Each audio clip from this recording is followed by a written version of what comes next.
আসসালামু আলাইকুম।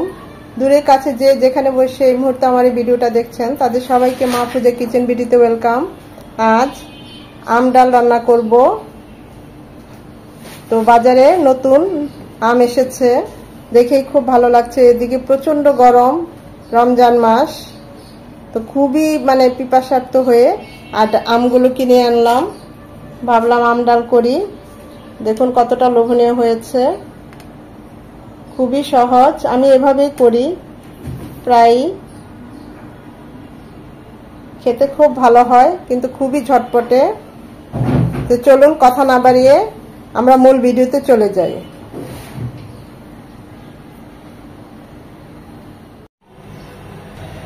আম ডাল রান্না করার জন্য এখানে আমি 6 কাপ পানি দিয়েছি হাঁড়িতে, যাতে আমার আম ডালটা রান্না করার পর 4 কাপ থাকে। নিয়েছি 1 মুঠ মশারির ডাল, শুধু একটু ধুয়ে দিয়েছি, আর কিছু না, ভিজিয়ে রাখিনি। সে 1 মুঠ ডাল দিয়ে দিচ্ছি 4 জন মানুষের জন্য। আর যেহেতু আম ডাল একটু পাতলাই হয়, অনেকটা পাতলা হয়, এটা ঘন হবে না, তাই 1 মুঠ ডাল যথেষ্ট। দিয়ে দিব 1/2 চামচ হলুদ গুঁড়ো। ডালটা তাড়াতাড়ি সেদ্ধ হবে, দিয়ে দিচ্ছি 1/2 চামচ লবণ। হলুদ আর লবণ দিলে ডালটা তাড়াতাড়ি নরম হয়ে যায়। 1 চামচ পেঁয়াজ কুচি। এখন আর কিছুই দেব না, ডালটা খুব ভালোভাবে সেদ্ধ হবে।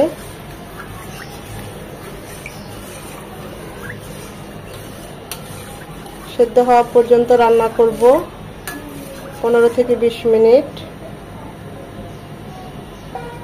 বাজারে নতুন কাঁচা আম উঠেছে, তাই লোভ সামলাতে পারলাম না, একদম ডাসা ডাসা আম কিনে এনেছি। সেখান থেকে একটা বড় আম নিয়েছি আম ডাল রান্না করার জন্য। এখান থেকে আমি 3 পিস দেব, যাতে ডালের সাথে এই আমটা সেদ্ধ হয়। আর এই বাকি দুটো একদম সবার শেষে দেব, কারণ বড় বাবু কাঁচা আমটা একটু সেদ্ধ হলে সেটা খেতে পছন্দ করে। তখন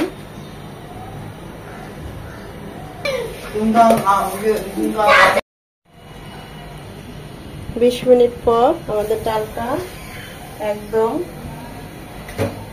সেদ্ধ হয়ে গিয়েছে, আমগুলো একদম গলে গিয়েছে।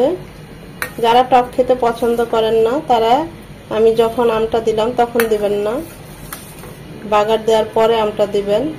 আর যারা একটু টক টক আম, কিন্তু আম ডাল একটু টক না হলে ভালো লাগবে না, এই অবস্থায় দিলে গলে যাবে। আমটা একটু টক টক হবে, বেশি টক হবে না, কারণ এটা ফজলি আমের ছোট আম, এখনো তো বাজারে ভালোভাবে ওই আম নামেনি,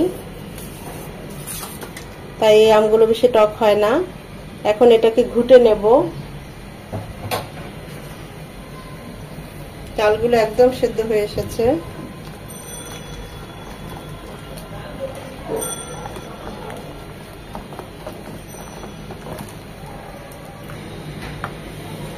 ডালটা খুব ভালোভাবে ঘুটে নিয়েছি।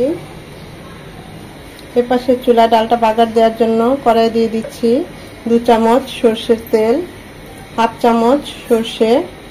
এটা দিলে ভালোই লাগে, আবার চাইলে নাও দিতে পারেন। সরষেটা ফুটে আসবে, দিয়ে দেব 2 চামচ রসুন কুচি,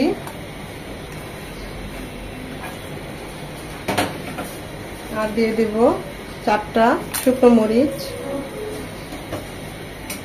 এগুলো খুব ভালোভাবে, রসুন কুচিটা লাল লাল হবে, একটা ফ্লেভার চলে আসবে, আর সরষের দানাগুলো ফুটে আসবে। রসুন কুচিটা লাল লাল হয়ে এসেছে, খুব সুন্দর একটা অ্যারোমা চলে এসেছে রসুন কুচির, আর সরষের দানাগুলো পটপট করে ফুটে এসেছে। এখন আমরা এটা ডালের মধ্যে ছেড়ে দেব।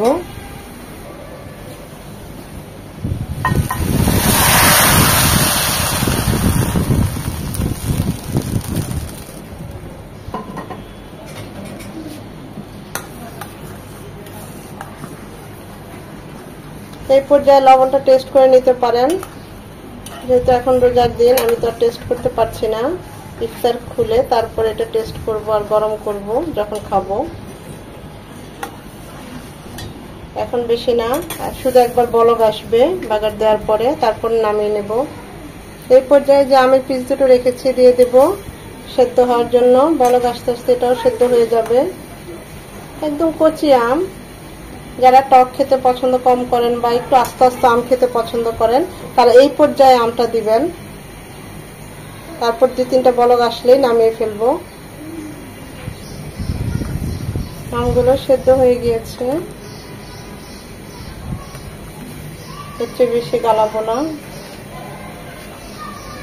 দিয়ে দিচ্ছি সামান্য ধনেপাতা কুচি।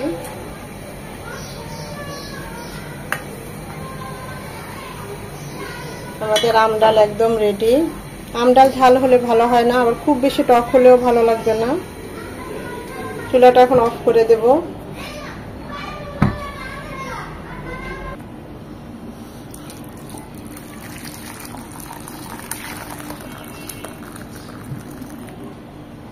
প্রচন্ড রোদ বাইরে, হঠাৎ করে গরম চলে এসেছে।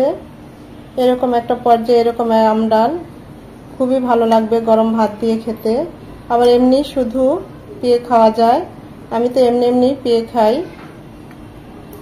দেখতেই পাচ্ছেন কতটা মজার হয়েছে, খুব ভালো হয়। আমি এভাবেই সবসময় করি আম ডাল।